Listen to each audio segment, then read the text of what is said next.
بسم اللہ الرحمن الرحیم۔ السلام علیکم ناظرین، حاتم طائی زمانہ جاہلیت میں نہایت مشہور و معروف آدمی تھا۔ سخاوت میں اس کا کوئی ثانی نہ تھا۔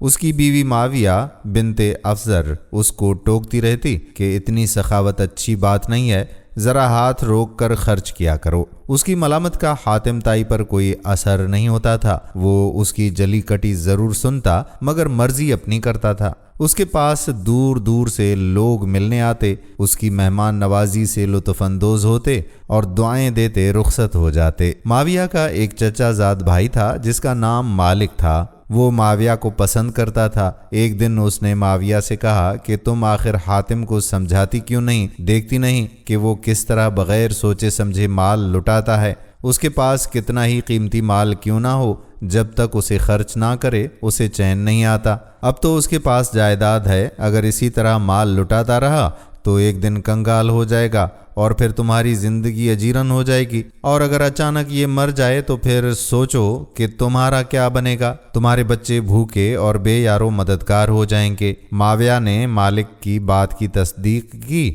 اور اس کو سراہا اور کہا کہ تم واقعی میرے خیر خواہ ہو، مگر میں کیا کر سکتی ہوں؟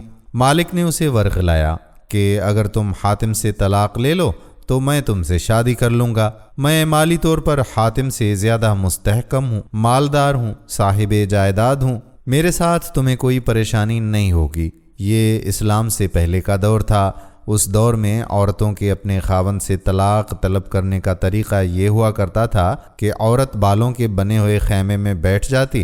اگر اس کے گھر کا دروازہ مشرق کی طرف ہوتا تو وہ خیمے کے دروازے کا رخ مغرب کی طرف کر لیتی، اور اگر مغرب کی طرف ہوتا تو مشرق کی طرف پھیر دیتی۔ یہ گویا اعلان تھا کہ عورت اپنے خاوند کے ساتھ نہیں رہنا چاہتی۔ معاویہ اپنے چچا زاد کی چکنی چپڑی باتوں میں آ گئی اور آخر اس نے خیمے کے دروازے کا رخ بدل لیا۔ حاتم گھر آیا تو دیکھا کہ دروازے کا رخ بدلا ہوا ہے۔ اسے سمجھ آ گئی کہ معاویہ اس کے ساتھ نہیں رہنا چاہتی۔ اس نے اپنے بیٹے عدی کو بلایا اور کہا کہ دیکھو تمہاری ماں نے کیا کیا ہے۔ عدی نے کہا کہ میں نے بھی دیکھ لیا ہے، مگر میں بھی کیا کر سکتا ہوں۔ حاتم نے اپنے بیٹے کا ہاتھ پکڑا اور تھوڑی دور ایک وادی میں جا کر سکونت اختیار کر لی۔ اسی دوران میں 50 افراد پر مشتمل ایک قافلے نے حسب معمول حاتم طائی کے گھر کے سامنے آ کر پڑاؤ ڈالا۔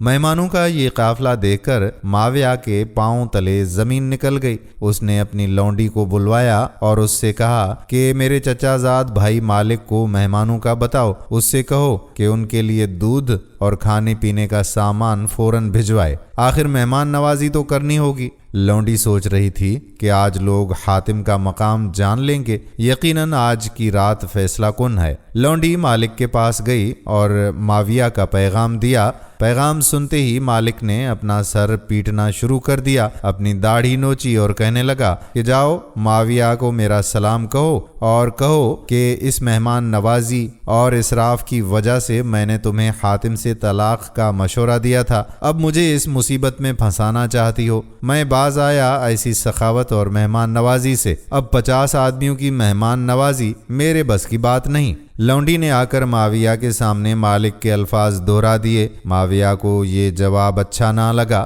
گھر میں مہمان بیٹھے ہوئے تھے، آخر وہ حاتم طائی کی بیوی تھی۔ اس کے گھر میں ہر وقت مہمانوں کا میلہ لگا ہوتا تھا۔ اس نے اپنی لونڈی سے کہا کہ جاؤ، حاتم طائی اتنا دور نہیں، قریب ہی وادی میں ٹھہرا ہوا ہے، اسے بتاؤ کہ تمہارے مہمان گھر میں بھوکے پیاسے بیٹھے ہیں، ان کے کھانے کا بندوبست کرو۔ لونڈی بھاگتی ہوئی وادی کی طرف گئی، دور سے حاتم طائی کو پکارا، مہمانوں کی خبر دی۔ اس نے کہا کہ اہلاً و سہلاً، مہمانوں کو خوش آمدید۔ وہ بھاگتا ہوا اونٹوں کے باڑے میں آیا، 2 اونٹ کھول کر خیمے کے پاس لایا اور ان کی پچھلی ٹانگوں کے گھٹنے کاٹ ڈالے۔ اس دور میں اونٹ ذبح کرنے کا یہی طریقہ تھا۔ معاویہ نے دیکھا تو زور زور سے چلانے لگی کہ یہ تم کیا کر رہے ہو؟ میں نے اسی وجہ سے تو تم سے جدائی اختیار کی تھی۔ یہ اونٹ میری اولاد کے لیے چھوڑ دو، مہمانوں کے لیے ہمارے پاس کچھ نہیں۔ حاتم طائی نے جواب دیا کہ معاویہ، تیرا ستیہ ناس ہو۔ جس ذات نے ان مہمانوں کو، تیری اولاد کو اور ساری مخلوقات کو پیدا کیا ہے وہی ان کا روزی رساں ہے، تم فکر کرنے والی کون ہوتی ہو؟ تو دوستو یہ تھی حاتم طائی کی سخاوت جو اپنی بیوی کے کہنے پر باز نہ آیا۔ اللہ سے دعا ہے کہ اللہ تعالی ہمیں بھی سخاوت کرنے کی توفیق عطا فرمائے، آمین۔ دوستو ویڈیو پسند آئی ہو تو شیئر ضرور کیجیے گا۔ آنے والی ویڈیو تک اپنے میزبان قادر بخش کلہوڑو کو اجازت دیجیے۔ اللہ حافظ۔